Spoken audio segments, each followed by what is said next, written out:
Hello everyone. Story की starting में देखते हैं हम हमारे मिली लू शाओ को, जो कि अपनी पावर्स के थ्रू अपने अंदर की डीमन पे काबू पा रहा होता है। पर तभी उसके अंदर का डीमन उसे बहुत ज़्यादा पावरफुल हो जाता है और वो वीक पड़ जाता है, जिसकी वजह से उसकी कंडीशन ख़राब होने लगती है। उसने जो प्रोटेक्शन के लिए वेरियस लगाए थे वो भी टूट जाते हैं।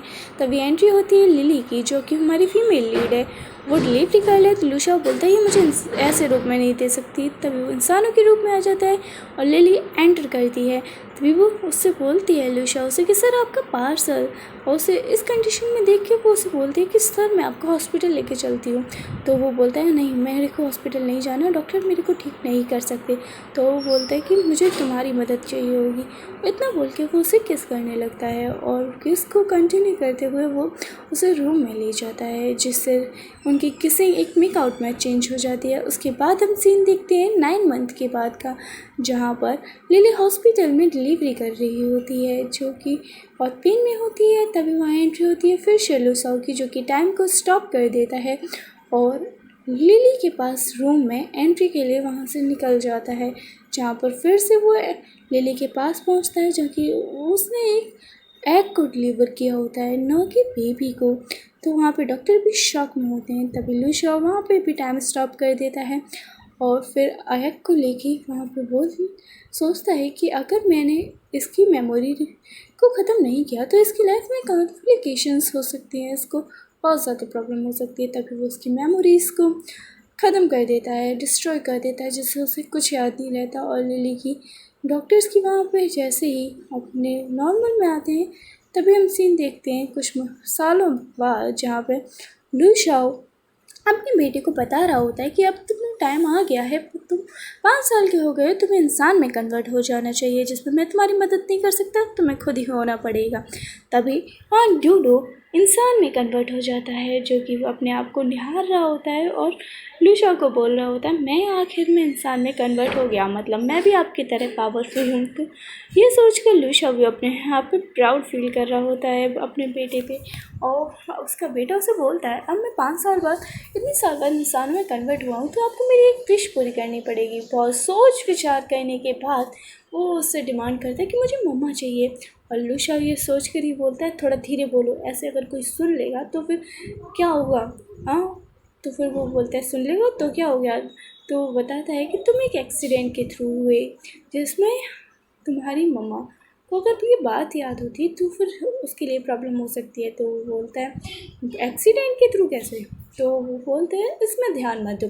तो उसके लिए केक लेके आता है, उसे बोलता है कि अब तुम एक ह्यूमन वर्ल्ड में हो और ह्यूमन वर्ल्ड में रहने के लिए तुम्हें ह्यूमन की तरह लाइफ जीनी होगी, अपना केक को एंजॉय करो। तभी वो वहाँ से चला जाता है और डूडू वहाँ सोचता है आप तो मम्मा को नहीं ढूंढ पाए तो मैं ढूंढ के रहूँगा। और इतना सोच कर ही वो अपने पावर्स का उपयोग करके माउंटेन सिटी में पहुंच जाता है, जहां लिली डिलीवरी कर रही होती है।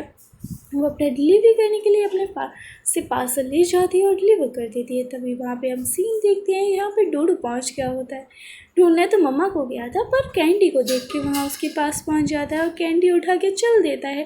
तभी वहाँ का शॉपकीपर कैंडी का बोलता है कि तुम ऐसे कैसे जा सकते हो, तुमने इसके पैसे नहीं दिए। तो बोलता है क्या पैसे क्या होता है। तो वो बोलता है पैसे क्या होता है, ऐसे अनजान बन रहे हो, तुम्हारे पास पैसे नहीं थे तो फिर तुमने कैंडी उठाई क्यों। तो वो उसे मारने आ रहा होता है, तभी वो अपना पावर्स के थ्रू उसे स्टॉप कर देता है और वहीं पे गिरा देता है, जिससे वो जैसे तैसे शॉपकीपर उठ पाता है, उसे मारने के लिए फिर से तैयार हो जाता है। जहाँ पर लिली उसे देख लेती है और उसे चिल्ला के बोलती है तुम्हारी हिम्मत कैसे हुई एक छोटे से बच्चे को मारने की। तो उसे पूरी कहानी बताता है, जिससे लिली उसे पैसे दे देती है। फिर उसको उसे हक करते समय अपने हॉस्पिटल का सीन याद आता है और डूडू उसे मम्मा कह के बुलाने लगता है। तभी उसे वो समझाती है कि मैं तुम्हारी मम्मा नहीं हूँ। तो वो बोलता है तुम मम्मा नहीं हो तो तुम शादी तो करोगी ना, तुम मेरी मम्मा बन जाओ। तो वो बोलती है कि मैं शादी करूँगी पर अभी नहीं करूँगी, अभी मुझे अपनी लाइफ को जीना है, मुझे डिलीवरी करने जाना है। तभी उसके पास एक डिलीवरी पर्सन का कॉल आने लगता है और वो कॉल उठाती है। तो वो उसे बोलता है कि इतना देर हो गया तुम अभी तक पहुंची क्यों नहीं। तो वो इतना सुनने के बाद डूडू को बोलती है कि मुझे डिलीवरी करने के लिए जाना होगा, अगर तुम कोई परेशानी में हो तो ये लो मेरा नंबर, इस पर मुझे कॉल कर देना। तभी वहाँ एंट्री होती है फिर से टाइम स्टॉप होने के बाद लू शाओ की, जो कि डूडू को कैंडी इंजॉय करते हुए उसे बोल रहा होता है कि तुम ऐसे कैसे कर सकते हो, मैंने तुम्हें बहुत ज़्यादा सर पे चढ़ा रखा है, तुम आज से मैं तुम्हें डांट लगाऊंगा। तभी बोलता है अब मैंने मम्मा ढूंढ ली है, अब तो मैं मम्मा को वापस घर ले जाके रहूँगा। तभी वो वहाँ पे अपने घर में बैठा होता है और सोच रहा होता है मम्मा के बारे में। तभी वो फिर से लिली को कॉल लगा देता है उसके कार के थ्रू और बोलता है लिली को यहाँ पर एक अंकल हैं जिन्होंने मुझे को उठा लिया है और मुझे यहाँ पे बिठा दिया है, मुझे लगता है ये बहुत बुरे अंकल हैं, ये मेरे को हर्ट कर देंगे। और उससे ऐसे बोल रहा होता है तो वो लिली बोलती है मुझे लोकेशन सेंड कर दो, मैं वहाँ आती हूँ। जहाँ पर लिली पहुँच जाती है और वहाँ पे नेम प्लेट को देखकर वो बोलती है ये नेम प्लेट कैसी, ये नेम प्लेट मुझे जानी पहचानी क्यों लग रही है। और इतना बोलने के बाद वो जैसे ही दरवाज़ा खोलती है तभी वहाँ से निकल रहे होते हैं लिू शाओ, जो आपस में टकरा जाते हैं और एक रोमांटिक सा मोमेंट बन जाता है जहाँ पर दोनों ही आपस में देख रहे होते हैं। और डूडू सोच रहा होता है कि मैंने सही मम्मा चूज़ की है अपने लिए। तो लिू जैसे ही लिली जाकर डूडू के पास पूछती है कि तुम ठीक तो हो ना, तुम्हें इसने कुछ किया तो नहीं। तो बोलती है अंकल बहुत बुरे हैं। तो लूशा उसे बोलता है अंकल, मैं तुम्हारा अंकल कब से हो गया, मैं तो तुम्हारा डैड था ना। तो तभी लिली बोलती है तुम ऐसे कैसे बात कर सकती हो एक छोटे से बच्चे से। तभी उसे एक कॉल आ जाता है और वो कॉल रिसीव करने के लिए चली जाती है, जहाँ पर पता चलता है कि उसने अपने घर के लिए एक बिल एग्रीमेंट के साइन किया होता है जिसमें 1 लाख युआन की ज़रूरत होती है, जहाँ पर उसने फिल नहीं दिए होते हैं, जहाँ पर वो उसे समझा ही रही होती है कि मैं जल्द से जल्द भर दूँगी ये 1 लाख युआन। तो फिर वो उसे बोलता है कि तुम्हें जल्द से जल्द भरना होगा वरना हम तुमसे वो चीज़ छीन लेंगे। तभी डूडू अपने पापा को बोलता है आप इन्हें अपनी मम्मा को क्यों नहीं बना रहे हो मेरी मम्मा। तो वो बोलता है कि हमें नहीं पता इस लड़की के बारे में, ये कैसी लड़की है। तो वो बोलता है डूडू कि मुझे पता है कि अच्छी लड़की है, आप ऐसे क्यों बोल रहे हैं कि अच्छी लड़की नहीं। तो लूशा बोलता है तुम्हें कैसे पता है, हमने अभी इसे परखा नहीं है। तो फिर तुम्हें कैसे पता है। तो बोलता है मैंने परखा है ना, मुझे पता है कि अच्छी लड़की है, मुझे यही मम्मा चाहिए। और उसे ज़िद करने लगता है। तभी लिली का कॉल करता है और वो सोचते हैं मुझे 1 लाख युआन पे करने ही पड़ेंगे। तभी वो वापस से कन्वर्सेशन में ऐड हो जाती है और वहाँ पे लूशा उसे बोलता है क्या तुम्हें 1 लाख युआन की ज़रूरत है। तो वो बोलती है हाँ मेरा कुछ पर्सनल रीजंस हैं, इसके लिए मुझे ज़रूरत है। तो वो बोलता है ठीक है तुम मुझसे शादी करोगी, डायरेक्ट पूछता है। तो वो बोलता है हाँ मम्मा ये आपको पसंद तो करते हैं, ये दोनों आप लोगों का मैरिज सर्टिफिकेट कल सुबह जाके आप इन दोनों को रजिस्टर करवा लेना। तभी लूशा उसे बोलता है कि नहीं ऐसा नहीं होगा। तो फिर वहाँ डूडू बोलता है क्यों ऐसा नहीं होगा मम्मा, आपका ये मैरिज सर्टिफिकेट है, आप लोगों को उस पर रजिस्टर करवाना ही होगा। तो भी वहाँ पे लूशा बोलता है नहीं ऐसा नहीं होगा। तभी वो उसे मना ही लेता है। तभी हम लोग सीन देखते हैं मैरिज सर्टिफिकेट ऑफिस का, जहाँ पे लिू शाओ तो गुस्से में मुंह फुला के एक साइड मुंह किए हुआ होता है। जब डूडू बोलता है अगर आपको नहीं करना है तो आप ऐसे खड़े ना हो। तो वो बोलता है मम्मी के साथ खड़े हो जाओ। तभी वो उसके साथ खड़े होकर फ़ोटो खिंचवा लेते हैं और उन दोनों का मैरिज सर्टिफिकेट रजिस्टर हो जाता है, जिससे वो लोग एक सीन में दिखाए जाते हैं जहाँ पर वो दोनों घर पे होते हैं और उसको फिर से कॉल आ जाती है वहाँ पे जहाँ पर उसकी नौकरी लग जाती है, एक अच्छी सी जॉब उसे मिल जाती है जहाँ पर उसे इंटरव्यू के लिए जाना होता है। तभी डूडू आके उसे हक कर लेता है, जहाँ पर लूशा आके उसे बोलता है मैं एक ऐसा मैन हूँ जिसके पास कोई नौकरी नहीं है, मैं तुम्हें फैमिली सपोर्ट नहीं कर सकता। उसको साफ साफ बोल रहा होता है कि मैं निठल्ला आदमी हूँ, मेरे से कोई काम नहीं होगा, मैं तो घर पे रहने वाला इंसान हूँ। तो वो बोल के उसे समझा रहा होता है। तो बोलती है कि कोई बात नहीं मैं कमा लूँगी, मैं ऐसे अर्निंग कर लूँगी, पर हमें खर्चा थोड़े ध्यान से करना होगा। अब तो डूडू बड़ा भी हो रहा है, हमें उसे स्कूल भी भेजना होगा। और उसका पूरा दिमाग में शेड्यूल चल रहा होता है। तभी वो बोलता है ये इतना कैसे सोच सकती है हम लोगों के बारे में। तभी वो बोलती है कि मेरे कल सुबह इंटरव्यू है। तभी लिली उसे बोलती है कि मैंने अपने सारे प्लान्स कंफर्म कर लिए हैं कि मुझे कैसे अपनी सेविंग्स सेव करनी है, जैसे मैं डूडू को और तुम्हारा खर्चा भी उठा सकती हूँ। पर तुम्हें भी एक नौकरी ढूंढनी होगी जिससे हम डूडू को सपोर्ट कर पाएंगे, उसे पढ़ा पाएंगे। तभी लूशा उसे बोलता है हाँ मुझे कोई भी करनी होगी। तभी डूडू को वहाँ पर बहुत गुस्सा आ जाता है, वो उसे पावर से अपने पिताश्री का मुंह लॉक कर देता है और अपनी मम्मा से बोलता है मैं आपका सपोर्ट करूँगा, आप बहुत अच्छी हैं। उसे बोलकर अपनी मम्मा को साथ में ले जाता है और लूशा पीछे चिल्लाता ही रह जाता है कि तुम ऐसा कैसे कर सकते हो मेरे साथ, तुमने मेरा मुंह कैसे बंद कर दिया। तभी वहाँ पे वो लोग लिली के घर पे चले जाते हैं, जहाँ पर लिली का घर देख के डूडू उसे बोल रहा होता है कि आपका घर तो बहुत अच्छा है, पर पूरा बिखरा होता है, कपड़े इधर उधर गिरे होते हैं। जहाँ पर लिली उसने उठा रही होती है और बोल रही होती है, एक्चुअली मैं बहुत लेट हो जाती हूँ ना, इस वजह से मैं यहाँ पे कपड़े डले हुए हैं, वरना तो मैं बहुत साफ़ सफाई से रहती हूँ। तभी लूशा उसे बोलता है, वो हमारा घर तो कितना बड़ा था, तब भी तुम्हें वो छोटा लगता था, और आज तुम्हें ये छोटा घर बहुत अच्छा लग रहा है। तो वो बोलता है कि हाँ, मुझे ये छोटा घर अच्छा लग रहा है क्योंकि मेरी मम्मा यहाँ है। तभी वो अपनी पावर्स का फिर उपयोग करने जा रहा होता है, और वो उपयोग करते करते फिर से एक बेबी स्नेक में चेंज हो जाता है, जहाँ पर वो बोलता है कि मैं अपनी रियलिटी मम्मा को बता दूंगा ना, हाँ तभी तो मम्मा हम लोगों पे बिलीव करेगी ना। तो लूशा उसे मना करता है, पर वो बेबी स्नेक में चेंज हो जाता है, और वो लूशा उसे छिपा रहा होता है कि वो लिली उसे ना देख ले।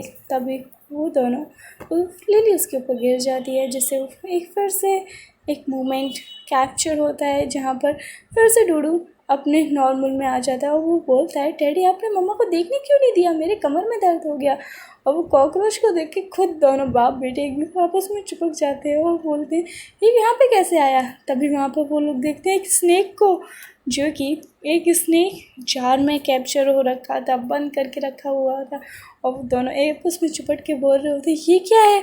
तो वो बोलते हैं स्नेक वाइन, आप उसको फिर एक दूसरे को देख के बोलते हैं स्नेक वाइन, ये कैसे इंसान है। तो वो बोलती है, ये हमारे यहाँ पे बहुत सालों से प्रिजर्व करके रखी जाती है, जो कि एक स्नेक की वाइन होती है। तो वो बोलते हैं, डैड मम्मा तो बहुत ज़्यादा खतरनाक है, ये तो स्नेक की वाइन बना के पी लेती हैं। आपस में दोनों एक दूसरे को देख के फिर से खड़े होते हैं, अपने नॉर्मल स्टेज में आते हैं, और एक दूसरे को संभालते हुए वो बोलते हैं कि हम लोगों को रहने के लिए एक रूम मिलेगा। तो बोलती कि हाँ, पर हम लोगों को डिस्टर्ब नहीं करोगी तुम। दोनों भाग जाते हैं वहाँ से, लिली से डर जाते हैं ना। तो लिली सोच रही होती अभी तक तो सब सही चल रहा था, पर ये लोग मुझसे डर कैसे गए। और वो दोनों भाग के रूम में चले जाते हैं, और इसी मोमेंट पे वो लिली बहुत ज़्यादा डर जाते हैं। लूशा और उसके डैड को बोलता है वो कि आप डर गए थे क्या। तो बोलता है, डर तो तुम भी गए थे ना। तो वो बोलते, मम्मा बहुत खतरनाक है डैड, मम्मा तो स्नेक को प्रिजर्व करके रखी थी। तभी वो बोलता है, तुम तो अपनी सच्चाई बताने जा रहे थे ना मम्मा को, फिर तुम्हें भी प्रिजर्व कर देती। तभी वो उसे प्रॉमिस करता है कि वो अपनी सच्चाई मम्मा को नहीं बताएगा। दोनों ही आपस में प्रॉमिस करते हैं कि वो मम्मा को सच्चाई नहीं बताएंगे, और फिर वो दोनों जाके अपने बेड पे जाके अपने लिए दोनों ही अपने पापोस का उपयोग करके एक दूसरे को सता रहे होते हैं। तभी लिली फिर सोचती है, ये दोनों ऐसे क्यों थे, अभी तक तो सब चीज़ चल रहा था। तभी वो वहाँ से फिर से लेट हो जाती है, और वो निकलती है सुबह अपनी कंपनी के लिए, जहाँ पर उसका इंटरव्यू होता है। तभी हम देखते हैं गो कंपनी के CEO को, जो कि वहाँ पे कोई और नहीं बल्कि लूशा होता है। तभी वहाँ डूडू उसके कंपनी के बटलर को दिखाता है, जो कि वहाँ पे एक्चुअल टाइम में CEO बन रखे होते हैं, कि पापा ने शादी कर ली है, हमने अपने पापा के लिए मम्मा ढूंढ ली है। तभी वो कॉन्ग्रेचुलेट करता है कि आपने अपने लिए आखिर वाइफ ढूंढ ही ली, आप यहाँ पे इतने सालों बाद आए हैं, तो आपको अपनी कंपनी को खुद संभालना चाहिए। तभी वहाँ पे लूशा बोलता है कि नहीं, अब ये कंपनी आप संभाल रहे हैं तो आप ही संभालिए, मैं यहाँ जैसे वर्क करता हूँ वैसे ही करता रहूँगा, इस कंपनी के लिए CEO तो आप ही रहेंगे। इतना बोल के ही वो अपने मोमेंट्स को याद करने लगता है, जो कि लिली के साथ हुए थे। तभी लिली वहाँ पे इंटरव्यू के लिए आ जाती है, और वहाँ पे कुछ गर्ल्स को बात करते हुए सुनती है कि यहाँ पर का जो CEO है वो बहुत ही यूनिक पर्सनैलिटी का है, जिसने आज तक किसी को भी अपनी शक्ल नहीं दिखाई है। तभी वहाँ पे एक लड़की बोलती है, नहीं नहीं, वो है तो ना, वो बूढ़े से अंकल हैं जो कि इस कंपनी के CEO हैं। तो वो बोलती है, नहीं, वो कंपनी के CEO नहीं है, वो तो यहाँ पर सिर्फ CEO की पोजीशन पे हैं, इस कंपनी का CEO कोई और ही है, और वो बहुत ज़्यादा रूड है, और वो किसी को भी आसानी से पसंद नहीं करता। इतना सुन के तो लिली शॉक में हो जाती है, उन दोनों की बातें सुनी रही होती है, क्योंकि वो बोल तो कुछ नहीं पा रही होती है, क्योंकि वो दोनों आपस में ही लगी डली होती हैं। तभी लिली बोलती है, इन दोनों के तो बहुत टैलेंटेड लग रही है, यहाँ पर मेरी दाल तो नहीं गलने वाली है। फिर भी वो सोचती है कि मैं बिलीव करती हूँ अपने ऊपर, और मैं इसको लेके रहूँगी, मुझे अपनी फैमिली भी तो चलानी है। इतना सोच रही होती है और उन लोगों से हिम्मत करके पूछती है, इतना कठोर है क्या, इतना बदतमीज़ है CEO इस कंपनी का। तो उसे वो बोलती हैं कि नहीं, बदतमीज़ तो नहीं है, बट वो बूढ़ा वो अच्छा है, पर वो जो CEO है ना इस कंपनी का, वो बहुत ज़्यादा रूथलेस है और बहुत ज़्यादा कम लोगों को इंटरव्यू में पास आउट कर पाता है। जो कि वेल क्वालिफाइड होते हैं उन्हीं लोगों को आज तक उसने पास आउट किया है, वरना तो यहाँ पर बहुत सारे लोगों को वो बेस्ट करके यहाँ कंपनी से निकल भी जाते हैं।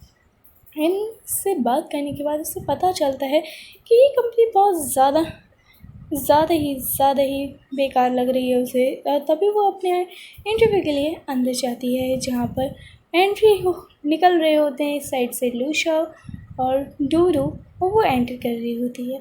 तभी वो अपना इंटरव्यू देने लगती है, जहाँ पर एक लड़की और होती है जो कि एक शिन फैमिली से बिलोंग कर रही होती है, और वो अपने स्टाइल में आके अपना इंटरव्यू वहाँ रख देती है और वो उसे इलिटरेट वगैरह बोल रही होती है और उसकी इंसल्ट कर रही होती है। तभी उसकी इंटरव्यू बोलती है कि मैं आप लोगों का इंटरव्यू लेने के लिए बैठी हुई हूँ, यहाँ आपकी बकवास सुनने के लिए नहीं बैठी हुई हूँ। तभी उसकी फिर से इंसल्ट करती है, जहाँ पर लिली को बहुत ज़्यादा गुस्सा आ जाता है और वो उसको अंदर मन में कोस रही होती है, पर सामने कुछ नहीं बोलती है। पर वो तो लगी डली होती है कि कितनी इलिटरेट है, हाउसवाइफ है, विलेज से आई हुई है, इसे क्या ही पता होगा कि कैसे कंपनी को चलाते हैं, कैसे कंपनी में काम करते हैं। और तभी इंटरव्यूअर भी उसकी बात मान लेती है और वो अच्छी फैमिली से बिलोंग कर रही होती है, तो वो उसको भी अप्रिशिएट करती है और उसको रख लेती है। जहाँ पर लिली की वो इंसल्ट करती है, वो सारे वहाँ पे हंसने लगते हैं। जहाँ पर लिली अपना इंटरव्यू बहुत अच्छी तरह दे रही होती है, फिर भी उसकी पड़ोसन उसको ज़्यादा ताने मार रही होती है। पता नहीं क्यों इतनी जल्दी क्यों रहती है ये शिन, बेवकूफ़ है। तभी वो शिन से बोलती है, तुम्हें यहाँ आने की ज़रूरत भी नहीं थी, तुम्हें अपने ब्लेस नहीं रहना चाहिए था।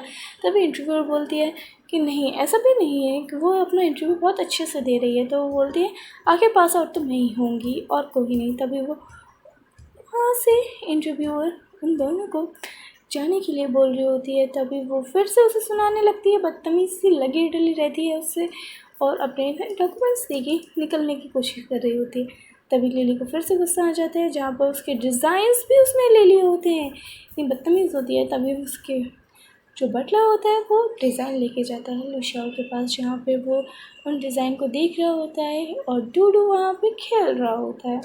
जहाँ पर वो लुशियाओ बोलता है ये डिज़ाइंस तो अच्छे हैं, ये डिज़ाइन किसने दिए हैं, और उनके बारे में उसे रखने के लिए बोलता है। तभी वो बटला उसको बैठ कर नील डाउन होकर उससे माफ़ी मांगता है कि मैंने ऐसा नहीं किया, मैंने जिस लेडी को ये था वो मैम निकल चुकी है इंटरव्यू में। तो वो बोलता है ऐसा कैसे कर सकते हो तुम।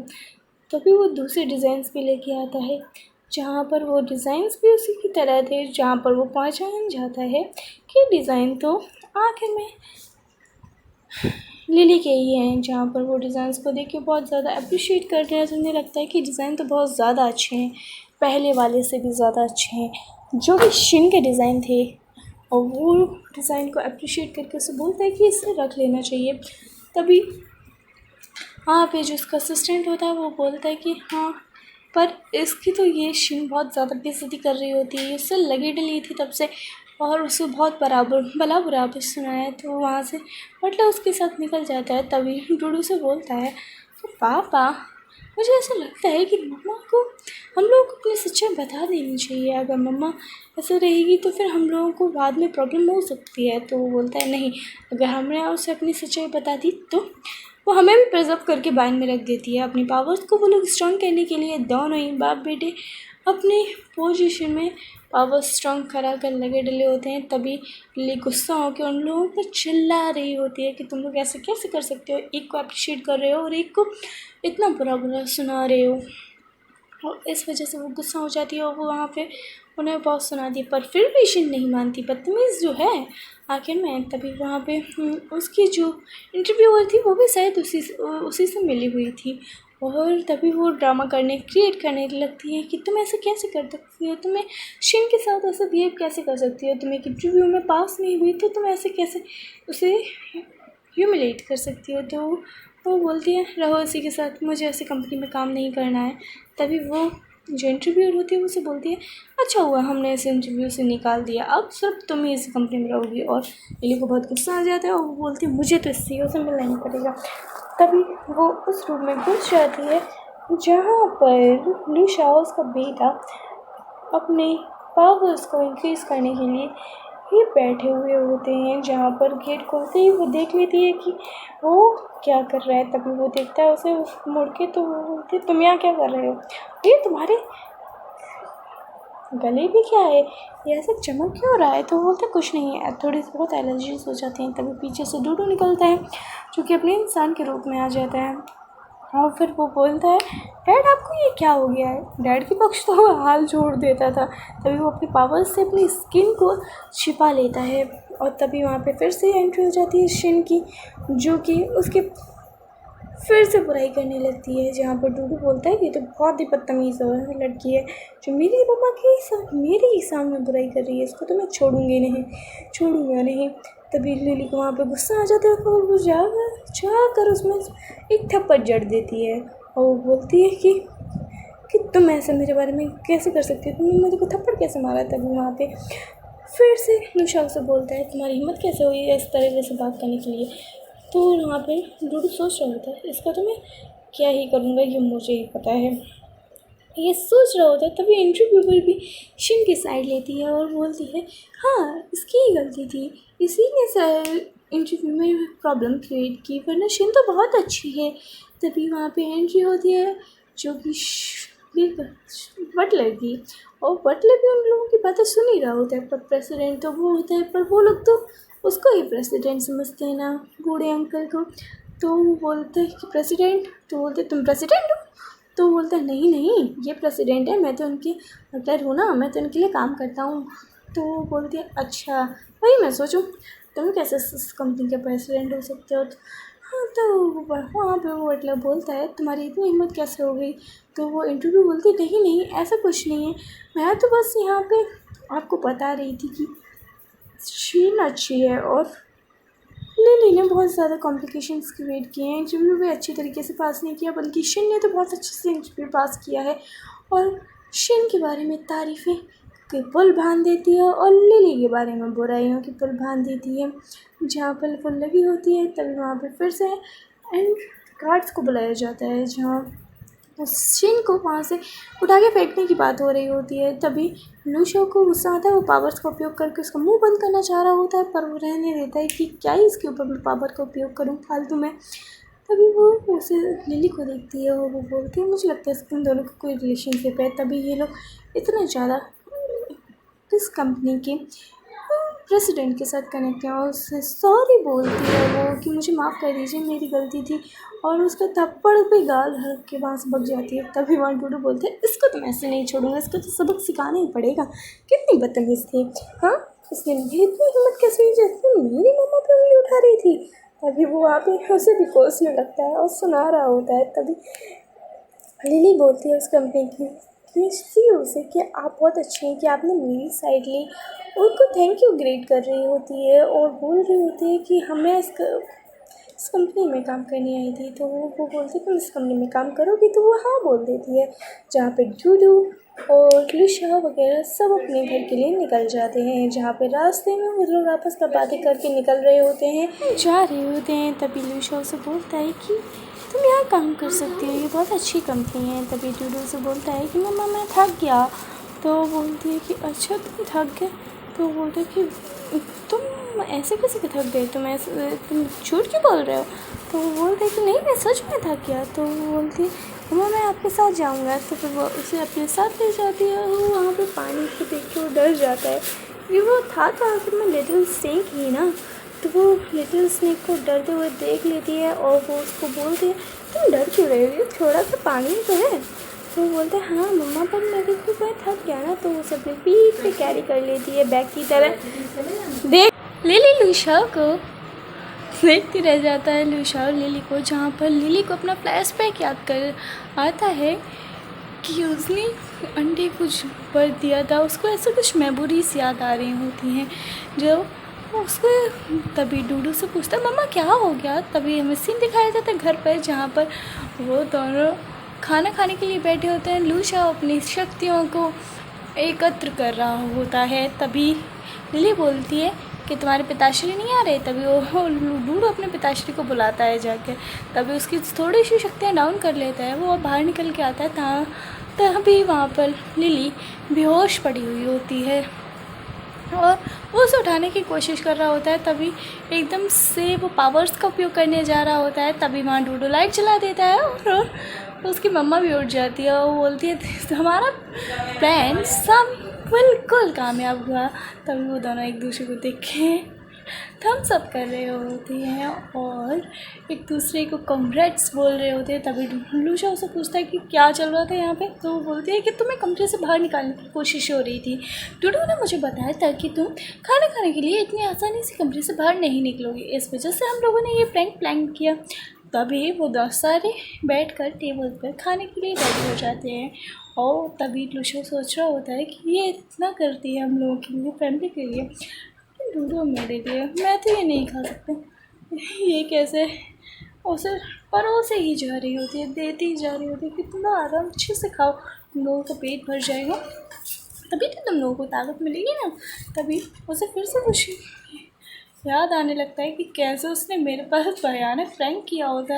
अगर मैं अपनी पावर्स का उपयोग कर देता तो इसको मेरे बारे में पता चल जाता। ये सब सोच ही रहा होता है। तभी वहाँ पे पास में पड़ा हुआ एक वो वोडका शॉट पी लेता है और वो बोलता है ये पानी आज अजीब से क्यों लग रहा है मेरे को। तो बोलती है कि वो पानी नहीं, वोडका शॉट था। तभी डूडू बोलता है कि वोडका शॉट। पापा को तो थोड़ी सी पीने पे ही चढ़ जाती है बुरी तरह। तभी उसको चढ़ने लगती है और वो वहाँ पे अनकॉन्शियस फील कर रहा होता है। वो बोलता है कि मैं अपने कमरे में जा रहा हूँ, मुझे ये वाइन तुम्हें नहीं पिलानी चाहिए थी। तभी डूडू उसे बोलता है मम्मा पापा की तो बहुत ज़्यादा तबीयत ख़राब हो जाएगी ना, पापा को तो बिल्कुल पीने के बाद बहुत ज़्यादा चढ़ जाती है, अब आप ही को उनकी हेल्प करनी होगी, जाओ जाके आप पापा की हेल्प करना। तभी वो उसको भेज देता है उसकी सुपर क्लास प्लानिंग के साथ। तभी वो उन दोनों के बीच में किस होने लगती है और फिर से लू शाओ की जो बॉडी पे स्नेक स्किन थी वो बाहर आने लगती है, जिसको उसकी स्किन को वो टच कर लेती है, जैसे वो पूछती है ये क्या है। तभी वो उसको वहीं पे बेहोश कर देता है और फिर हमें सीन दिखाया जाता है मॉर्निंग का, जहाँ नाइट का ही होता है, सॉरी मॉर्निंग का नहीं होता है, क्योंकि वो रात को डिलीवरी करने जा रही होती है ना। तभी लू शाओ उसे बोलता है कि तुम इतना काम क्यों कर रही हो, तुम रात को डिलीवरी करने जा रही हो। तो वो बोलती है काम तो मुझे करना पड़ेगा ना, मुझे फैमिली को सपोर्ट करना है, इसलिए काम करना तो अच्छी बात होती है। और इतना ही उन लोगों को समझा के वो अपनी डिलीवरी करने के लिए वहाँ से निकल जाती है। और तभी वो तीनों ही रोड पे होते हैं उसके स्कूटर के साथ। तभी वहाँ पे फिर से एंट्री होती है उस खड़ूस सी शिन की और फिर वहाँ पे डूडू बोलता है तुम्हें इतना इतराना नहीं चाहिए जो चीज़ तुम्हारी नहीं है। तो वो बोलता है कि मेरी क्या नहीं है, ये सब चीज़ मेरी है। तो फिर उसे फिर से वही चीज़ें सुनाने लगती है और तभी डूडू बोलता है क्यों झूठ बोल रही हो, मुझे सब पता है क्योंकि ये सब तुम्हारी कोई चीज़ नहीं है, मैं बहुत। तभी वहाँ पे वो बोलने लगती है कि मैं बहुत पावरफुल फैमिली से बिलोंग करती हूँ, मेरे पास बहुत पैसा है और मैं तुम जैसे गरीबों के पास तुम लोगों ने ऐसी चीज़ें कहाँ ही देखी होगी। तभी डूडू बोलता है क्या ये सच में तुम लोग अमीर हो, मुझे तो नहीं लगता। तो वो लोग इतना सुन के ही वहाँ से निकलने जा रहे होते हैं। तभी उसका हस्बैंड वो बूढ़ा डोकर आ जाता है उस शिन के साथ और वो अपनी घड़ी वॉच और एक्सपेंसिव चीज़ों का शौक करने लगता है लिली और लू शाओ के सामने। तभी डूडू से बोलता है आंटी ये आपने कानों में जो इयररिंग्स पहनी है वो तो आपके हस्बैंड ने गिफ्ट नहीं किए ना। तो बोलती है क्या बोल रहे हो तुम, ऐसे कैसे बोल सकती हो, ये मेरे हस्बैंड ने गिफ्ट की, ये मेरे इयररिंग्स हैं। तभी वो जिसका हस्बैंड होता है वो उससे डूडू को बहुत अचानक से अजीब सी नज़रों से देखने लगता है। तो वो बोलते हैं आंटी आप झूठ क्यों बोल रही हैं, क्या अंकल तो ये वाले इयररिंग्स तो आपने को एक टकलू अंकल ने दिए हैं ना, तो आप ये अपने हस्बैंड को क्यों नहीं बता रही हैं। तो वो बोलती है तुम झूठ कैसे बोल सकती हो, आप तो मेरे पे बिलीव करो, मैंने ऐसा कुछ नहीं किया है, ऐसा वो अपने हस्बैंड को बोल रही होती है। तभी वो बोलता है कि आप कंपनी में कॉल करके पता कर सकते हैं। तभी वो कंपनी में कॉल लगाता है जहाँ पर उसको उसकी वाइफ के बारे में सारी सच्चाई खुले शब्दों में पता चल जाती है, जहाँ पर लिली उसे बोलती है ये तो बहुत ज़्यादा लड़की औरत निकली है रे। तभी उसको समझाती है कि डूडू तुम्हें ऐसे नहीं बोलना चाहिए था ना, तो तभी वहाँ पर वो सच्चाई साफ निकलती है और सच हो जाती है। तब उसमें थप्पड़ जड़ देता है वो, और डूडू बोलता है ये तो कुछ नहीं है, अभी तो और भी है, मैं आपको बताता हूँ ना, आप तहज़ीब आराम से सुन सकते हैं।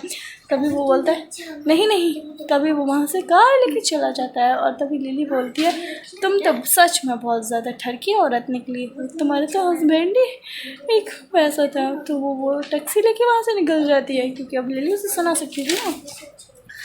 तभी वो उन दोनों को बोलती है कि अब हम लोग को घर जाना चाहिए, जहाँ पर वो दोनों बहुत ज़्यादा थक जाते हैं। और टूडू बोलता है मुझे बहुत ज़्यादा नींद आ रही है और मैं बहुत कमज़ोर, तो सोने चला जाता है। तभी वहाँ पे लिली तो एक ड्रामा देखने लगती है, और वो बोल रही होती है कैसा ड्रामा है, ऐसा भी क्या होता है क्या कि कुछ भी बनाते रहते हो। तभी वहाँ पे लूशा आके बैठ जाता है, और वो बोलता है क्या देख रही हो, तो बोलती है एक ड्रामा है। तो बोलता है तो ड्रामा है तो क्या हुआ। तो वो बोलती है कि उसकी स्टोरी ये है कि इसमें एक स्नेक होता है जो कि हाफ स्नेक होता है, और वो ह्यूमन भी बन जाता है और एक स्नेक भी बन जाता है। तो वो बोलता है कि अच्छा। तो वो बोलती हाँ, जिसने वो एक लड़की की शादी कर लेता है और उसे वो बाद में झूठ बोलता रहता है। इस वजह से उस लड़की को बहुत ज़्यादा प्रॉब्लम होती है, पर बाद में उसको सच पता चल जाता है। उसका एक बेटा भी होता है, पर वो उसे भी अपना लेती है। वो अपनी उसकी स्टोरी उसे बता रही होती है, उसकी भी स्टोरी से उसे सेम बिलोंग कर रही होती है। तभी वो पूछता है कि लास्ट में क्या हुआ। तो वो बोलती है उस औरत ने उसको अपना लिया खुशी से। तो वो बोलता है तो क्या तुम भी ऐसा करोगी। तो वो बोलती है नहीं, मैं ऐसा नहीं करूँगी, क्योंकि मुझे झूठ बोलने वाले लोग और मुझसे बातें छिपाने वाले लोग मुझे बिल्कुल बर्दाश्त नहीं है। मुझे बिल्कुल पसंद नहीं है कोई इंसान मुझसे बातें छिपाए। तो ऐसे ही उसे बोल रही होती है। तभी लूशा बहुत डर जाता है उससे कि इसे अगर मैंने सच बताया शायद हम लोगों के बात में बीच में बात बिगड़ सकती है। तभी वो साइड से रिमोट उठाने जा रही होती है, और वो उसी के ऊपर गिर जाती है, जहाँ पर इन दोनों पे फिर से एक क्यूट मोमेंट दिखाई देता है। और वो बोलती है नहीं, मैं तो सिर्फ रिमोट उठाने आई थी ना। और इतने रिमोट उठा के वह शाय फील करते हुए वहाँ से भाग जाती है। तो लूशा बोलता है मुझे तो सच्चाई नहीं बतानी होगी। तभी वहाँ पर डूडू से समझा रहा होता है कि हमें मम्मा को सच्चाई बता देनी चाहिए। तभी वो उसका हाथ हटाता है और बोलता है नहीं बतानी चाहिए, मेरे को रात में उसने बताया कि उसे झूठ बोलने वाले लोग और ऐसे लोग बिल्कुल पसंद नहीं है। अगर हम लोगों ने सच्चाई बताई और उसने हम लोगों को छोड़ दिया तो वो बोलते हैं कि नहीं, हमें मम्मा को सच्चाई बता देनी चाहिए, तभी तो उन्हें हमारे बारे में पता चल जाएगा, तो वो ऐसा नहीं करेंगे। तभी वहाँ पे आ जाती है लिली, और वो उसे जाके फिर से डूडू से हाथ कर लेता है और उसे बोलता है मम्मा आप ये क्या लेके आई हैं। वो नीम्स की लीव्स लेके आई होती है, जिससे डूडू और लूशा दोनों को ही प्रॉब्लम हो रही होती है। तभी वहाँ पे डूडू तो बेहोश होने जा रहा होता है। तभी वहाँ पे लूशा उसे बोलता है ये नीम लीव से डूडू को एलर्जी है, इससे वो बहुत ज़्यादा परेशान हो जाता है। तो तभी लिली बोलती है मुझे ये बात नहीं पता थी, सॉरी बेबी, मैं तुम्हारे इतना परेशान किया, मैं तुम्हारे लीव्स तुम्हारे फेस तक लगा दी। तो वो कहती है कि मैं तुम्हें बाहर ले चलती हूँ, तो उसको ले जाती है। तभी हम सीन देखते हैं ऑफिस का, जहाँ पर वो ऑफिस में अपने सारे से मिलने जा रही होती है। तभी वहाँ पे फिर से उसे लिली मिल जाती है, शीशी मिल जाती है, और वो फिर से उसे सुनाने लगती है कि हम जैसे अमीर लोगों को किसी कंपनी में काम करने के लिए इंटरव्यू की ज़रूरत नहीं पड़ती, वो तो एक फॉर्मेलिटी होती है तुम जैसे लोगों के लिए। हम लोगों को तो सिर्फ एक कॉल करने की ज़रूरत पड़ती है कि हम कंपनी में आ रहे हैं काम के लिए। तभी वहाँ उसकी चमची भी खड़ी होती है और वो उसी का साइड लेती है। तभी लिली उसे बोल रही होती है पर यहाँ पे काम बिलोंग करता है जो कि तुम कुछ नहीं कर सकती, तुम इंटरव्यू में निकल चुकी थी तो तुम यहाँ कैसे आई। तो वो बोलते हैं कि मेरे अंकल बहुत ज़्यादा हाई पोस्ट में है, तो उनसे सिफारिश वगैरह करवा ली ना थोड़ा बहुत, तो मैं यहाँ पे आ गई हूँ। तो उसको फिर से उसको ये सब सुन के बहुत बुरा फील करती है कि इंसान कितनी मेहनत करके यहाँ आता और ये बदतमीज़ कैसे टॉर्चर कर रही है। तभी वो नीचे फाइल्स गिरा देती है, जिससे वो उठाने जा रही होती है। तभी वो उसके हाथ पर अपना सैंडल रख देती है, जिससे उसका हाथ हर्ट हो जाता है। तभी डूडू अपनी मम्मा से बात कर रहा होता है और अपनी मामा उसकी बोल रही होती है कि खाना खा लेना, मैंने तुम लोगों के लिए खाना भेज दिया है और अच्छे से काम करना। दोनों को अच्छे से बोल के बात करने के बाद मम्मी कि वो भी पूछता है कि मम्मी आप भी अच्छे से काम करना है। तभी वो अपने डैड से बोलता है डैड आप इतने क्रूअल कैसे हो सकते हैं, आप मम्मा को इतना काम कैसे दे सकते हैं, वो कितनी बिजी है, उससे भी बात नहीं कर रही हैं। तो वो बोलता है कि नहीं मैंने तो काम नहीं लिया। तभी वो वहाँ पर फिर से बटलर को बुलाता है और बोलता है कि लिली को इतना काम किसी ने दिया है जिससे वो से बात भी नहीं कर पा रहे। तो तब भी वहाँ पे उसका असिस्टेंट लंच लेके आ जाता है, जहाँ पे वो दोनों ही लंच को देख के बहुत खुश हो रहे होते हैं। तभी वहाँ पे डूडू से पूछता है, आप लंच को देख के इतना खुश क्यों हो रहे हो? आपको तो मम्मा बिल्कुल पसंद नहीं थी ना? तो वो बोलता है कि हाँ, मुझे मम्मा पसंद नहीं है, पर मुझे भूख तो लगी है ना, तो मैं लंच तो करूँगा। तभी हम सीन देखते हैं कि वो दोनों नाइट में लिली के पास जाते हैं और तभी वो उसे बोलते हैं, तुम्हें इतना ओवर टाइम करना पड़ता है। तभी डूडू उसके हाथ की चोट देख लेता है और फिर वहाँ पे उसे चादर से फर्स्ट एड बॉक्स ले आता है, जहाँ पे लूशा उसकी मेडिसिन कर रहा होता है। और वो बोलता है कि तुम्हें किसने हर्ट किया? तो वो बोलते हैं किसी ने नहीं, बस थोड़ा सा है, वो ठीक हो जाएगा। वहाँ पे बोलता है किसने किया? तो वो बताती है कि शिन वापस कंपनी में आ गई है। तो वो बोलता है कि शिन को तो कंपनी से निकाल दिया गया था ना? तो वो बोलती है कि वो अपने चाचा की सिफारिश की अंकल की वजह से आई है, जो सिफारिश करवाई है ना उसने कंपनी में। तो वो बोलता है ऐसे कैसे ये मेरी वाइफ को हर्ट कर सकती है, और अपने जादू करके उसे बेहोश कर देता है। उसे नींद आ जाती है, जिसे लुशाओ लिली को लेकर चला जाता है और डूडू उसके डिज़ाइंस को कंप्लीट कर देता है। अपना काम कंप्लीट करने के बाद वो वहाँ से निकल जाता है। तभी वो घर पे सीन दिखाया जाता है, जहाँ लिली बोलती है कि मेरा कितना सारा काम बचा हुआ था, तुम मेरे को यहाँ क्यों ले आए? तो वो बोलता है कि नहीं, तुमने तो अपना सारा काम कंप्लीट कर लिया, तभी तो मैं तुम्हें यहाँ लाया हूँ ना। तभी तुम वहाँ पे अपने डेस्क पे ही सो गई थी और इस वजह से मैं तुम्हारे पास यहाँ ले आया। तो बोलती अच्छा, मैंने काम कंप्लीट कर लिया था। तभी वो अपना लंच डूडू उसे गर्म करके दे देता है और वो लंच खोलती है और देखती है कि उसके लंच में सिर्फ राइस थे। तो वो बोलती है आपने हमें पापा को तो बहुत अच्छा खाना भेजा, उसमें मील्स थे और बहुत सारे चिकन के पीसेस थे, पर आप ऐसा लंच क्यों कर रही हैं? तो वो बोलती है कि कोई बात नहीं, मैं ऐसा लंच कर लेती। तो बोलती है कि नहीं मम्मा, आप ऐसा लंच नहीं करोगी। और वो दोनों एक दूसरे को हग कर लेते हैं। फिर हम लोग देखते हैं कि डूडू लिली के पास ही सो जाता है और वहाँ पे वो उसे हक करके आराम से सो जाती है। तभी वहाँ पर वो डूडू तो अपने लिटिल बेबी स्नेक में चेंज हो जाता है नाइट में। तभी वहाँ लूशा आता है, उसे देख लेता है। तो वो बोलता है अच्छा हुआ लिली ने डूडू को स्नेक में चेंज होते हुए नहीं देखा। तो करवट लेती है, उसका हाथ पकड़ लेती है, जहाँ पर हमें मॉर्निंग में दिखाया जाता है कि वहाँ पर डूडू तो उनके पैरों की साइड लेटा हुआ था और लूशा लिली के साथ लेटा हुआ था। तो वो बोलते तुम यहाँ कैसे आए? तो वो बोलता है कि तुम यहाँ कैसे, तुम्ही ने तो रात में मेरा हाथ पकड़ लिया था, इस वजह से मैं आया। तो अभी हम फिर सीन देखते हैं ऑफिस का, जहाँ पर वहाँ का जनरल मैनेजर लिली पे चिल्ला रहा होता है कि ये तुमने कैसे डिज़ाइंस बनाए हुए हैं, यहाँ पे हर जगह स्नेक्स बने हुए हैं। पर उस मैनेजर को क्या पता कि ये स्नेक बनाने वाला तो खुद एक लिटिल स्नेक है। तो वो बोलते हैं कि लिली ने यहाँ पे काम कितना अच्छा किया है, और तुमने हर जगह स्नेक बना रखे हैं, तुम इतना बकवास डिज़ाइन कैसे बना सकती हो? उस पर चिल्लाता है और लिली को अप्रिशिएट करता है और उसे बोलता है कि आज से तुम हमारी सैलरी मैं बढ़ा देता हूँ। उसकी सैलरी भी बढ़ा देता है, जिससे वो बहुत खुश हो जाती है और वो वहाँ से चला जाता है। पर ये कांड तो जनरल मैनेजर से खुद लुशाओ ने करवाया होता है और वो लुशाओ को कॉल करके बोलता है सर, मैंने आपको मुझे जो काम बताया तो वो काम मैंने कर दिया है, आप मेरी सैलरी नहीं काटेंगे ना? तो बोलता है नहीं काटूँगा। तभी हम फिर से सीन देखते हैं ऑफिस में, जहाँ पर लिली बोल रही होती है कि अच्छे काम को सब लोग अप्रिशिएट करते हैं। तो वो बोलती कि उसकी कलीग बोलती है उससे कि हाँ, तुमने बहुत अच्छे डिज़ाइन बनाए हुए थे।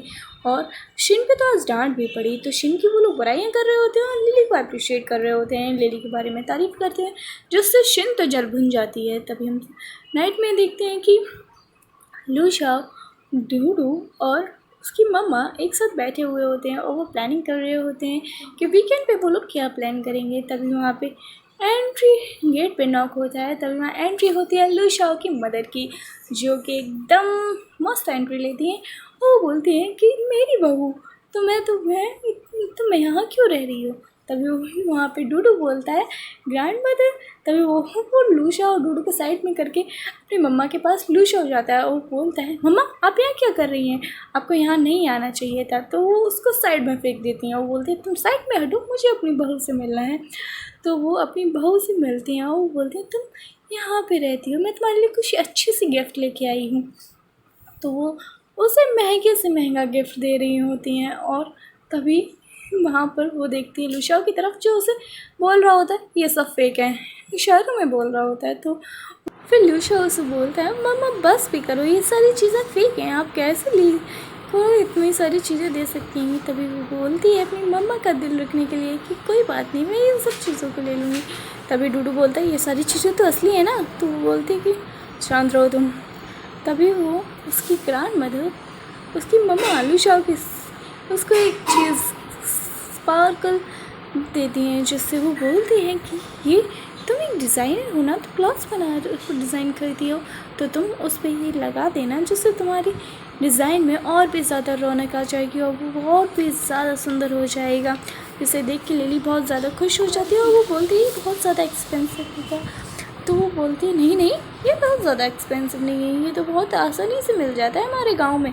तो वो ऐसे ही उनको बता रहे होते हैं, उन दोनों में बातें चल ही रही होती हैं और लूशा और डूडू का तो अजीब ही एक्सप्रेशन होता है। उसके बाद हम देखते हैं कि वो दोनों अपने डिज़ाइंस के लिए तैयार हो जाते हैं, जहाँ पर कंपटीशन होता है शिन और लिली के बीच में डिज़ाइंस के भी दिखाने के लिए, डिज़ाइंस के लिए एप्रिशिएशन के लिए, जहाँ लिली अपने डिज़ाइन को ओपन करती है और वहाँ पर उसका डिज़ाइन देख के लोग बहुत ही ज़्यादा खुश हो जाते हैं और वो उसे बहुत ज़्यादा अप्रिशिएट करते हैं, उसकी बहुत ज़्यादा तारीफ़ करते हैं। पर वहाँ जैसे ही शिन अपना डिज़ाइन दिखाती है क्योंकि वो सेम डिक्टो कॉपी कर लेती है लिली से, जहाँ पर वो सब देख के शॉक हो जाते हैं और वो बोलते हैं कि ज़रूर लिली ने शिन की कॉपी की होगी। तभी वो देखते हैं फ्लैशबैक में कि लिली ने आखिर में कॉपी नहीं की थी, बल्कि शिन ने रात में जाके उसकी कंपनी के डेस्क पे से उसके डिज़ाइंस को चुरा लिया था, उन सब की फ़ोटो खींच ली थी जिनसे वो भी उन्हीं डिज़ाइन को बना सके और उसने सेम कॉपी करके उस डिज़ाइन को बना लिया था। शिन ने उसके डिज़ाइन को ख़राब कर दिया होता है क्योंकि उन्हें लोगों को फिर से कंपटीशन में बोला जाता है डिज़ाइंस बनाने के लिए, जहाँ पे शिन उसे बोलती है धक्का मारते हुए कि तुम कैसे प्रूफ करोगी कि ये तुम्हारे डिज़ाइन मैंने ख़राब किए हैं, मैं तुम्हारे पास तो कोई प्रूफ ही नहीं है।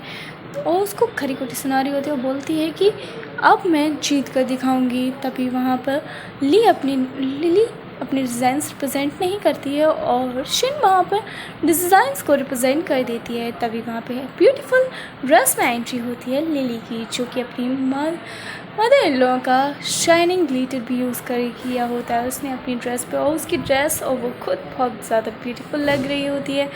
और वहाँ पे जाके वो स्टेज पे खड़ी हो जाती है, जहाँ पर सभी लोग उसे बोलने लगते हैं कि वाह उसने कितनी सुंदर ड्रेस बनाई है, और सभी उसकी ड्रेस की तारीफ़ें करने लगते हैं। जहाँ पर लिली तो ये सोच रही होती है कि मैंने तो इतनी अच्छी ड्रेस बनाई है, फिर ऐसा कैसे हो सकता है। तो तभी वहाँ पे शिन सोचती है कि मैंने तो अपनी जीतने की प्लानिंग कर रखी है, मैंने तो पहले ही अपने अंकल से बोल के अपनी पोजीशन फर्स्ट करा ली है।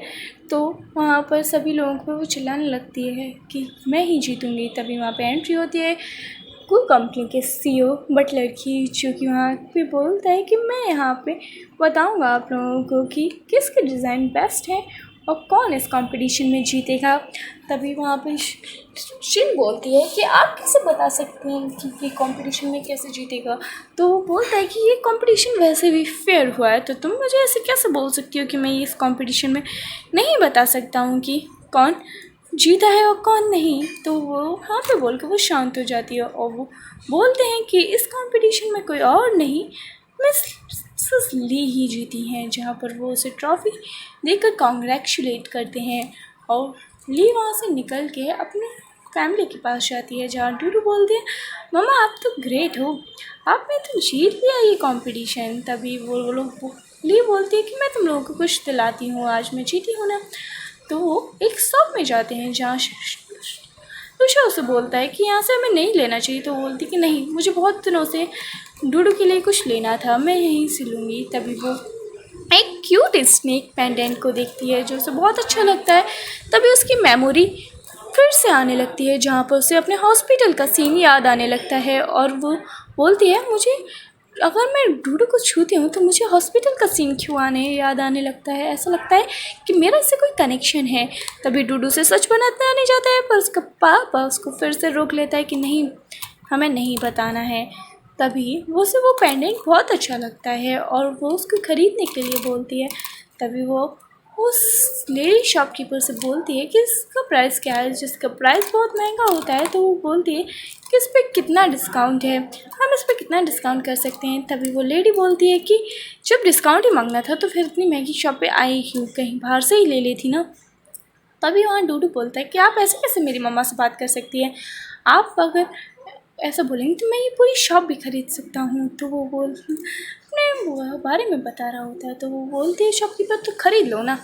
तभी वहाँ पे एंट्री होती है फिर से को कंपनी के सीईओ बटलर की, जो वहाँ पे आके बोलते हैं कि तुम ऐसे कैसे बात कर सकती हो इन लोगों से। जहाँ पे वो उसको प्रेसिडेंट लू शाओ को प्रेसिडेंट बोलने वाला होता है। तभी लू शाओ उसकी बात काट देता है और बोलता है कि प्रेसिडेंट आप यहाँ। तो बोलता है हाँ हाँ मैं प्रेसिडेंट। तभी शिन ली बोलती है कि हाँ मैं सोचूं ये कैसे प्रेसिडेंट। तभी वो बोलते हैं कि वो कंपनी के सीईओ बोलते हैं कि इस लेडी ने आपसे बदतमीज़ी से बात की है ना, तो आपके लिए आज 99.9% का डिस्काउंट है। आप यहाँ से कोई भी चीज़ लेंगी तो आपको फुल 99% पर डिस्काउंट मिलेगी। तो वो बोलती है अच्छा ठीक है। तो वो बोलता है नहीं तो आपको 100% भी दे सकता हूँ। तो बोलते हैं नहीं नहीं मैं इतने में ही ले लूँगी। और वो लोग वहाँ से लेके निकल जाते हैं, जहाँ पर लू शाओ उसको थम्स अप करके दिखाता है। जहाँ पर उनके निकलने के बाद उस कंपनी के बटलर उसको लेडी को बहुत चिल्लाते हैं कि तुम ऐसे कैसे कस्टमर से डील कर सकते हो, तुम्हें कस्टमर से डील करने का पता नहीं है। तभी वो हम लोग बाहर सीन देखते हैं जहाँ पर लिली ने लू शाओ के लिए भी एक रिंग ले रखी होती है। तो वो पर डूडू पूछता है कि मम्मा ये आपने कब ली। तो वो बोलती है कि मैंने बहुत पहले से ले रखी थी, मैंने सोचा था कि तुम दोनों को एक ही साथ गिफ्ट दूँगी। तो वो बोलता है अच्छा। तभी उन दोनों के बीच में एक क्यूट मोमेंट होता है जहाँ पर लू शाओ उसको हेड पे किस करता है और यही मोमेंट वो ऑफिस में बैठ के याद कर रही होती है। तभी वहाँ पर मैनेजर आता है और वहाँ पर वो बताता है शाओ कंपनी के सीईओ आए हैं, जो कि बहुत बड़ी कंपनी है, वो हम लोगों के साथ डील करना चाहते हैं हमारे बेस्ट डिज़ाइनर्स के साथ। तभी वहाँ पे शिन अपने डिज़ाइंस को रिप्रेजेंट करती है, जहाँ पे शाओ कंपनी के सीईओ बोलते हैं ये तो बहुत कैजुअल डिज़ाइंस हैं, मुझे ये डिज़ाइंस ज़्यादा यूनिक नहीं लगे। तभी वहाँ पर लिया हिम्मत जुटा कर बोलती है कि आप मेरे डिज़ाइंस भी देख सकते हैं। तो वो बोलते हैं तुम तो वही हो ना जो कंपटीशन जीती हो। तो वो बोलती है हाँ मैं वही हूँ। तभी वो कुछ अपने डिज़ाइंस को रिप्रेजेंट करने के लिए वहाँ पर खड़ी हो जाती है और अपने डिज़ाइंस को रिप्रेजेंट करने लगती है। तभी वहाँ पे शिन फिर से खड़ी हो जाती है और अपने गंदा सा मुँह खोल के बोलने लगती है कि हाँ शिन के पास ली के पास ऐसे बहुत सारे इंस्ट्रूमेंट हैं जिससे वो अपनी ड्रेसेस को बहुत यूनिक बना लेती है। तो हम लोगों को बहुत सारे इंस्ट्रूमेंट देखने के लिए शिन के घर पे जाना होगा, क्योंकि वो सारी चीज़ें शिन के ली के घर पे हैं। तो वो शिन तो उसे फंसा देती है, जहाँ पर वो वॉशरूम में जाकर डूडू को कॉल करती है और डूडू से बोलती है मैं अपने कंपनी के कुछ मेंबर्स के साथ घर आ रही हूँ, पर तुम गेट नहीं खोलना, तुम गेट बंद करे रहना। तो वो इतनी बात सुनकर उसके ऑफिस का सीन जानने के लिए उसकी ऑफिस की सारी बातें को अपनी पावर से देख लेता है, जहाँ पे लू शाओ को भी ये चीज़ें पता चल जाती हैं और वो भी अपनी पावर से पूरा सीन देख लेता है ऑफिस का और बोलता है ये ऐसे कैसे कर सकती है। तभी वो अपनी ग्रैंड माँ डूडू अपनी ग्रैंड माँ को बुला के एक्सपेंसिव चीज़ें मंगा लेता है, जहाँ पर लिली देख के तो शॉक हो जाती है कि ये इसने कैसे किया। तभी वहाँ पर जो शाओ कंपनी के सीईओ होते हैं वो भी बोलते हैं ये तो बहुत ही यूनिक डिज़ाइंस हैं, तुम्हारे पास ये कैसे आए हैं। तो फिर वो बोलती है कि हाँ ये बहुत यूनिक डिज़ाइंस हैं, ये मैं तो एक एक्सपेंसिव हूँ ना तो मैं मंगाती रहती हूँ। तो फिर वो वहाँ पे अपनी मदर इन लॉ से पूछती है कि मम्मा ये सब नकली है ना। तो बोलती है हाँ ये सब फेक है, मैं ऐसी जगह से लेके आई हूँ ना कि ये कितना भी देखता रहे तो इसको पता ही नहीं चलेगा कि ये डिज़ाइंस फेक हैं। तो वहाँ पर लिली बहुत खुश हो जाती है। तो भी वहाँ पे कंपनी के सीईओ बोलते हैं कि आपने जो ज्वेलरीज पहनी हुई ये भी बहुत यूनिक डिज़ाइंस हैं, ये तो आजकल यहाँ पे मिलती भी नहीं है फर्स्ट। तो वो बोलती है हाँ यूनिक तो होंगे ही ना, मैंने पहली और इंस्टेंट ली हुई हैं। तो वो बोलती है कि अच्छा। तो वो बोलती है कि इतना झूठ बोल रही है, मतलब लो अगर पकड़ा गया तो वो बहुत आपस में खुश होने लगते हैं और वो बोलते हैं कि हाँ मेरी बहू तो बहुत ज़्यादा स्मार्ट है और ऐसे यूनिक डिज़ाइंस उसके पास अक्सर ही रहते हैं। तभी हम शाम को देखते हैं जहाँ पर लिली बहुत थकी हुई होती है, वो आराम से बैठी हुई होती है अपनी सोफ़े पे। यहाँ पर लूशा आ जाता है और वो उन दोनों के बीच में क्यूट मोमेंट बन के इंटीमेसी हो जाती है। जहाँ पर सुबह हम सीन देखते हैं जहाँ लिली उसको देख रही होती है और बोलती है ये कितना क्यूट लग रहा है और उसकी तारीफ़ करने लगती है। पर जैसे ही वो आंखें खोलता है वो सोने का नाटक करने लगती है। जब पर उसे पता होता है कि वो जग रही है तो वो बोलता है तो मुझे पता है कि तुम जग रही हो। तो वो बोलती है तुम्हें पता है कि मैं जग रही हूँ। तभी वहाँ डूडू कमरे में झांकने लगता है और बोलता है मम्मा पापा। तभी वो उठने जा रही हो फिर उसे रोक लेता है। तभी हम सीन देखते हैं ऑफिस में, जहाँ पे ऑफिस में नहीं, सॉरी ऑफिस में नहीं, ये तो उनका सीन वहाँ है जहाँ पर क्लास रियूनियन पार्टी हो रही होती है। जहाँ पर लिली आती है डिलीवरी करने के लिए वाइन्स की और जहाँ पर वो लोग उसके साथ बहुत मिसबिहेव कर रहे होते हैं। लूशाओ एंट्री लेता है और लूशाओ की एंट्री के साथ सबकी डिसेंट्री भी हो जाती है। वो उसको बहुत मारता है कलीग को उसके और वहाँ पर उसके गो कंपनी का सीईओ भी आ जाता है। जहाँ पर वो उसकी आइडेंटिटी रिवील कर देता है कि वो असली सीईओ वही है, वो तो नकली सीईओ है ना, उसके नीचे काम कर रहा है उसकी आइडेंटिटी को लेकर। तभी वो उसमें थप्पड़ जड़ देता है। जहाँ पर बाहर आके उससे लिली पूछती है तुम सीईओ, तुमने ये बात मुझसे क्यों छिपाई। और उन दोनों के बीच में बातें कलेश होने लगती है और वो एक दूसरे को बोल रहे होते हैं कि मैंने तुमसे ऐसे बात नहीं छिपाई, मुझे पता है कि मुझे तुमसे ये बात नहीं छिपानी चाहिए थी। तो वो बोलती है तो तुमने क्यों छिपाई और उसको उसकी रिंग को वापस करके उसको फेंक के चली जाती है घर पे। जहाँ पर वो अपना सामान पैक करके लेके आती है और वो बोलती है लूशा उसे बोलता है कि तुम यहाँ से कैसे जा सकती हो। तो वो बोलते हैं कि मैं यहाँ से नहीं, तुम जाओगी, ये तो मेरा घर है ना।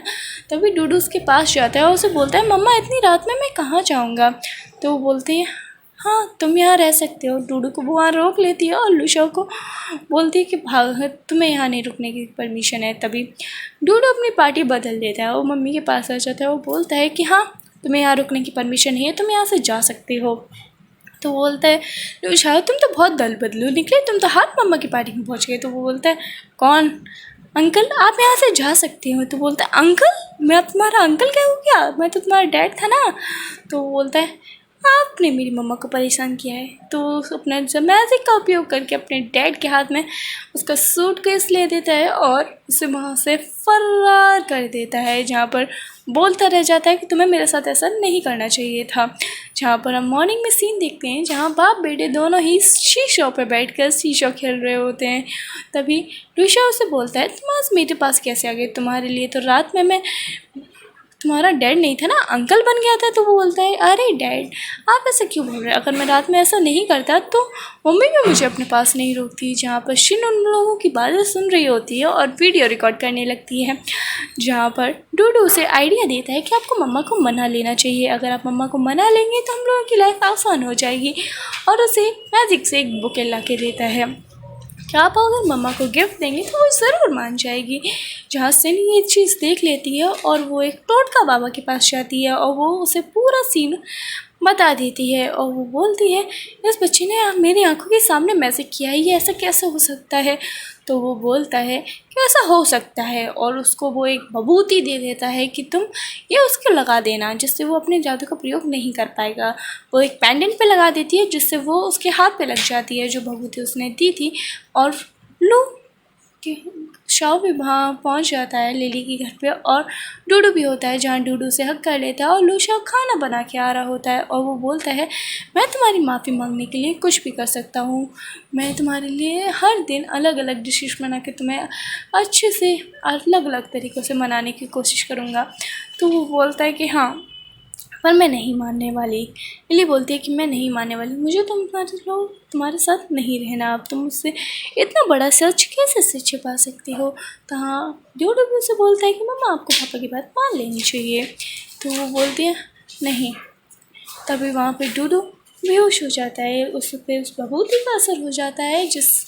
तभी वहाँ पे लिली को अपने प्रेगनेंसी के टाइम का सीन याद आने लगता है, उसकी मेमोरी वापस आ जाती है जो भी उसने भूल गई थी। लूशा ने उसकी मेमोरी जो मिटा दी थी और लूशा को वो से बोलने लगती है क्या ये मेरा ही बेटा है।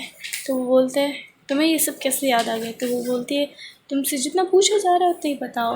तभी वो उसको सब सच बता देता है, जिसको वो दोनों ले जाके डूडू को एक कमरे में लिटा देते हैं जहाँ पर लूशा उसको होश में लाने की कोशिश कर रहा होता है पर वो होश में नहीं आ रहा होता है क्योंकि वो बहुत ज़्यादा असर में हो गया था उस पर्सन के, तो वो बोलता है कि हमें उसी के पास जाना होगा जिसने इसको ये मेडिसिन दी है। तो वो उसका सीन रिवाइज करने लगता है और वहाँ सीन दिखाया जाता है कि शिन ने ऐसा किया है। दोनों ही शिन के पास पहुँच जाते हैं और शिन को मारते हैं। तो वो तो बुरी तरह हंसने में लगी होती है क्योंकि वो पागल हो गई है बिल्कुल भी। तो उसका गला पकड़ लेता है और वो बोलता है अगर तुमने नहीं बताया तो तुम्हारी मौत पक्की है। तभी वहाँ पे वो बबूती बाबा के पास पहुँच जाते हैं और वो देख ऐसे गिन रहा होता है जहाँ पर लूशा उसे पहुँच जाता है, उसका गला पकड़ लेता है और वो बोलता है तुमने ऐसा क्या उपयोग किया। तो वो बताता है उसकी मदर के ब्लड से ये ठीक हो जाएगा। तो वहाँ पे लूशा उसका मदर का ब्लड ले लेता है और उसको डूडू को पिला देता है जिससे वो ठीक हो जाता है। और हमें मॉर्निंग में सीन दिखाया जाता है कि लूशाओ ने सभी के लिए ब्रेकफास्ट बनाया होता है और वो खाने पे बुला रहा होता है सभी को, जहाँ पे सब खाने पे बैठ जाते हैं। तभी वहाँ पे लिली उसे बोलती है कि मुझे तुमसे डिवोर्स चाहिए, तुम लोगों की ये लाइफ नहीं है, तुम लोगों को ह्यूमंस के बीच में नहीं रहना चाहिए, तुम लोग स्नेक्स हो, तुम्हें अपने ही लाइफ में रहना चाहिए, हम लोगों की लाइफ एक साथ नहीं मैच कर सकती, हम लोग एक साथ नहीं रह सकते। उसको ये सब बोल रही होती है तो लूशा और डूडू को बहुत बुरा लग रहा होता है और उसे बोलती है कि मैं तुम लोगों के साथ नहीं रह सकती, अब मुझे तुमसे डिवोर्स चाहिए। और उसे डिवोर्स के लिए माँ बोलने लगती है, जहाँ पे लूशा बहुत सैड हो जाता है और वह वहाँ से लिली चली जाती है। जहाँ पे सामने सीन देखते हैं हम कि लिली बहुत ज़्यादा ड्रिंक कर रही होती है बार में बैठी बैठी। तभी शिन अपने कुछ दोस्तों को लेके आके उसके पीछे छोड़ देती है, जहाँ पे वो दोस्त उसके साथ कोई कर्म कर सकें। तभी वो डूडू वहाँ पे बैठा हुआ सोच रहा होता है कहीं मम्मा के साथ कुछ बुरा ना हो जाए। तभी वो दोनों अपनी पावर से उसके बारे में देख लेते हैं और वहाँ पहुँच जाते हैं। पर वहाँ पे तो लिली ने उन दोनों का ही बुरा हाल कर रखा होता है। तभी डूडू बोलता है पापा मम्मा बहुत खतरनाक है। तभी लिली वहाँ बेहोश हो जाती है, जहाँ पर लूशा उसको लेके घर आ जाता है। और सुबह हम सीन देखते हैं कि वो दोनों एक साथ सो रहे होते हैं और जैसे ही लिली की आँख खुलती है वो उसको मारना पीटना चालू कर देती है कि तुम ऐसा कैसे कर सकते हो मेरे साथ, मैं यहाँ कैसे आई। और उसे ये सब बोलने लगती है, जहाँ लूशा उसको सारी सच्चाई बता के वहाँ से निकल जाता है अपने बेटे के साथ, डूडू के साथ। जहाँ लिली एक रूम में जाती है जहाँ पर उनकी क्यूट मेमोरीज़ की फ़ोटोज़ लगी हुई होती हैं और उन्हें देख के उनकी क्यूट मेमोरीज़ को वो याद करने लगती है। और वो सोचती है कि हम लोग एक कितनी अच्छी फैमिली की तरह रह रहे थे और हम लोग के बीच में ही क्या हो गया। तभी वो वहाँ पे माउंट सिटी में फिर से पहुंच जाती है और वो कैंडी को देख लेती है, कैंडी शॉपकीपर को। तभी वहाँ पे लूशाओ भी आ जाता है और डूडू से हक कर लेता है मामा मामा बोल के। तभी लूशाओ से बोलता है कि हम लोग तुम्हारे बिना नहीं रह सकते, हम लोगों को अपने साथ तुम्हारे साथ ही रहना है। जहाँ पर वो भी उसे बोलती है कि हाँ मैंने भी बहुत कोशिश की तुम लोगों के साथ ना रहने की, पर मैं भी तुम लोगों के साथ नहीं रह सकती। ऐसा बोल कर वो दोनों ही एक दूसरे की अपनी अपनी गलतियाँ एक्सेप्ट कर लेते हैं और एक दूसरे को माफ़ कर देते हैं और वो दोनों सारे लोग एक साथ रहने लगते हैं। जहाँ पर वो सारे ही एक साथ मिलकर हक करने लगते हैं और ये स्टोरी यहीं पे ख़त्म हो जाती है। अगर अगर आपको स्टोरी अच्छी लगी हो तो लाइक और सब्सक्राइब करना नहीं भूलना और कमेंट में ज़रूर बताना कि आपको स्टोरी कैसी लगी।